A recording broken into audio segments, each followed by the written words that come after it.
Hi friends, welcome to my channel. இன்னைக்கு இந்த வீடியோல daily use English sentences தான் பார்க்க போறோம்.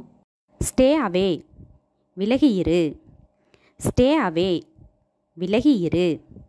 Come fast, வேகமாக வா. Come fast, வேகமாக வா.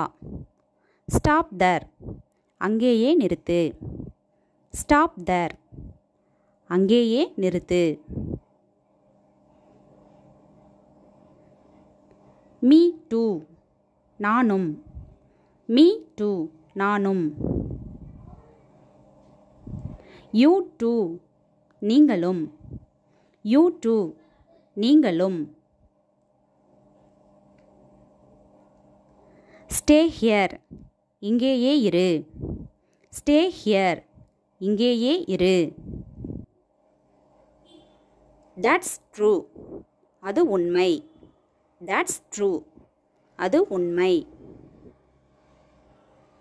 He is very lazy, அவர் மிகவும் சோம்பேறி. He is very lazy, அவர் மிகவும் சோம்பேறி. I am not afraid, நான் பயப்படவில்லை. I am not afraid, நான் பயப்படவில்லை. Don't be shy, வெட்கப்படாதே. Don't be shy, வெட்கப்படாதே. தேங்க்ஸ் ஃபார் வாட்சிங். இந்த வீடியோ உங்களுக்கு பிடிச்சிருந்தா லைக் பண்ணுங்க, ஷேர் பண்ணுங்க, கமெண்ட் பண்ணுங்க, மறக்காம சப்ஸ்கிரைப் பண்ணுங்க.